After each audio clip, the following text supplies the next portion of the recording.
saya kan tidak punya saham apa-apa dalam kehidupan sampean. Betul enggak? Enggak pernah berjasa, enggak pernah sumbang apa-apa, enggak pernah ngasih kerjaan, enggak pernah ngasih makan.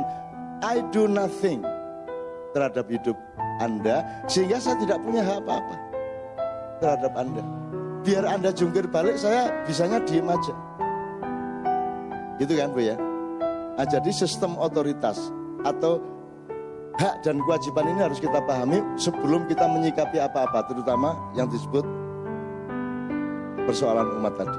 Supaya kita tidak gini, siapa yang berhak ngasih rapot ke murid? Guru atau dengan tanda tangan kepala sekolah misalnya gitu ya. Sekarang nih umat Islam, gurunya siapa yang ngasih rapot? Muhammad, Allah, Muhammad, MUI. Oke, tapi prinsipnya jelas ya Bu ya, bahwa murid itu yang ngerapoti adalah guru. Kalau kamu itu muslim baik atau tidak, musyrik atau pelaku bid'ah atau tidak, siapa yang kasih rapot Anda? Boleh nggak saya kasih rapot Anda? Boleh nggak sesama murid ngasih rapot? Nah, bukan soal boleh nggak boleh misalnya, tapi kan juga tidak pada tempatnya gitu. Jadi kenapa seorang warga negara punya hak? Karena dia punya saham atas negaranya, karena dia pemilik negara itu kan gitu. Dan dia juga menjalankan kewajiban terhadap dan patuh kepada aturan-aturannya. Karena dia menjalankan kewajiban, maka dia punya hak. Orang tidak punya hak sebelum menjalankan kewajiban, benar gak Bu? Anda berdoanya sebelum sholat apa sudah sholat? Nah, setelah Anda menjalankan kewajiban, baru Anda punya hak untuk, ya Allah, saya sudah sholat 4 rakaat loh, tolong dong, gitu kan?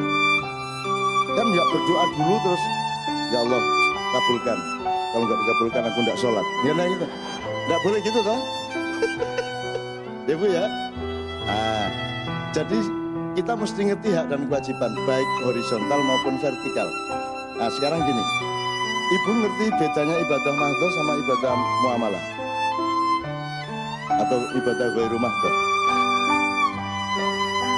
Saya kira Islam itu menjadi agama karena dia punya ibadah mahdhah. Yang lain tidak punya ibadah mahdhah.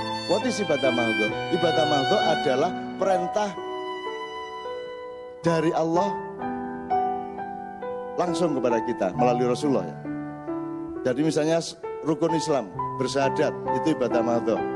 Sholat 5 waktu dan lain-lain, itu ibadah mahdhah. Zakat, puasa, Ramadan, haji, itu ibadah mahdhah. Itu tidak bisa ditawar Bu, tidak bisa diganti, tidak bisa ditawar, tidak bisa dirubah, tidak bisa dikembangkan, tidak bisa dikreatifi kayak sholat tadi. Termasuk azan itu jangan ditambah-tambah.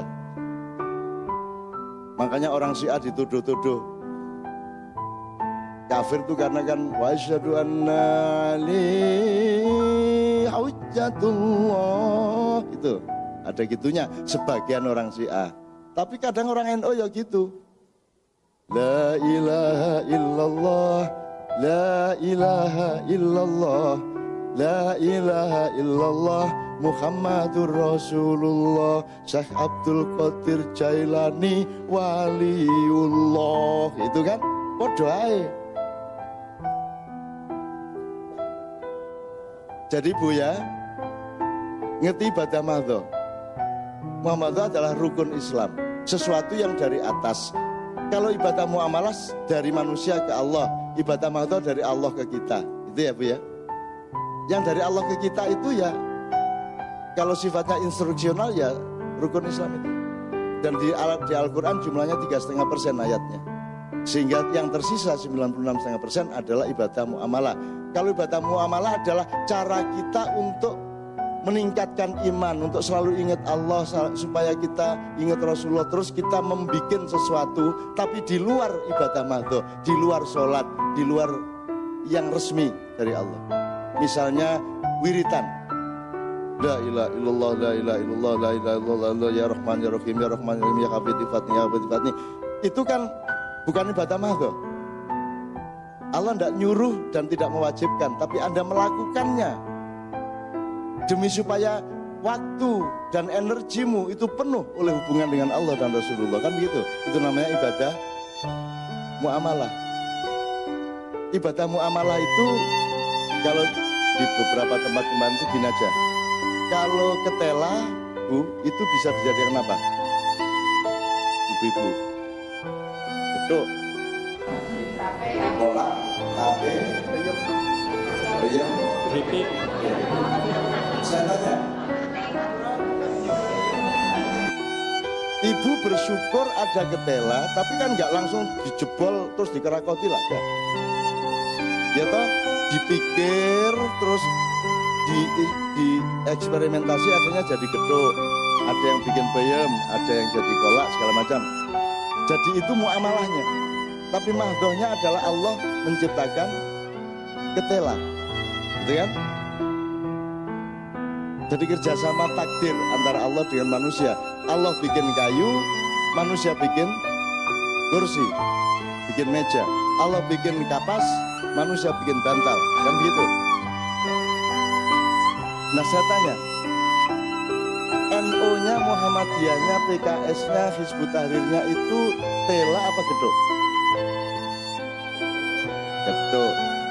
Sekarang yang lebih utama geduk apa tela? Selama ini yang terjadi di kalangan umat Islam, yang nomor satu geduknya apa telanya?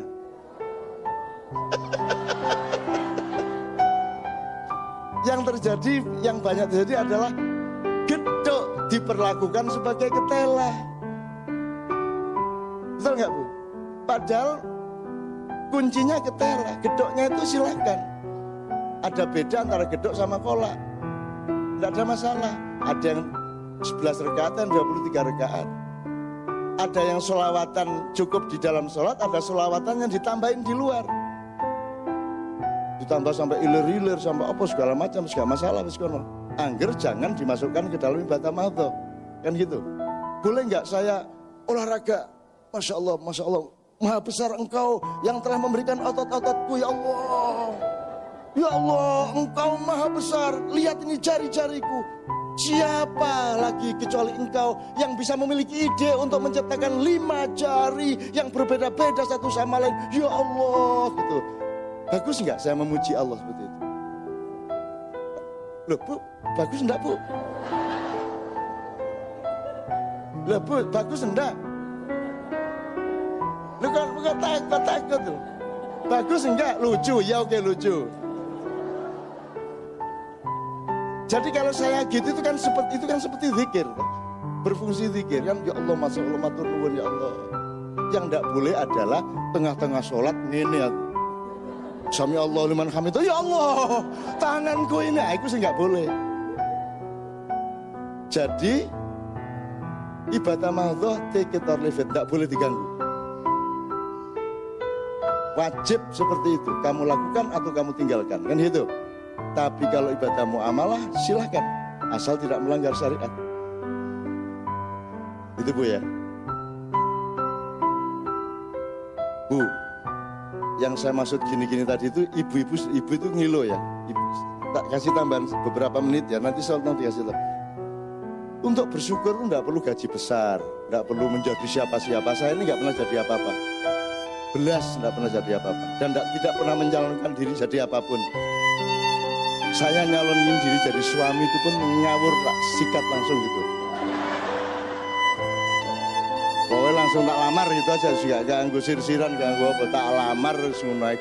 Nek, jadi jelas, nggak usah berspekulasi dan bertele-tele. Wah, pacaran dulu, penjajakan. Wah, terus diantar ke mall, wah, nonton terus ketahuan. Pokoknya teko belum dadi bojoku. Nah, ngono, cuk, itu udah ya. Tapi kan jelas masalahnya gitu loh.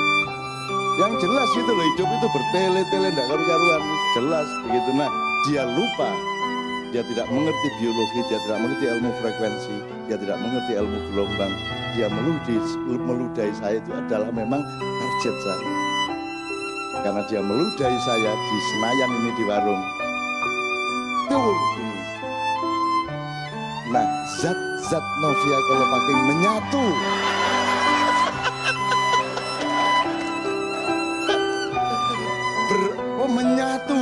dengan zat-zat jasad dan jiwaku. Jadi terjebak dia. Maka kasih tahu anak-anak perawan-perawan bujangan meludahi laki-laki ya. Daripada ntar kena bener loh ya. Gitu, oke.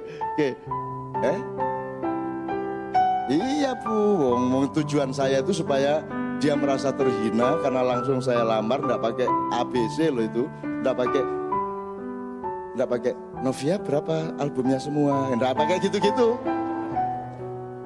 Masih di Tebet apa di BHP, nggak pakai gitu-gitu, langsung aja pokoknya makan pas buka itu mau jadi istri saya. Ngono, tegas Mas, itu loh. Diudai pior itu mate aku ya wes, tapi kena kamu.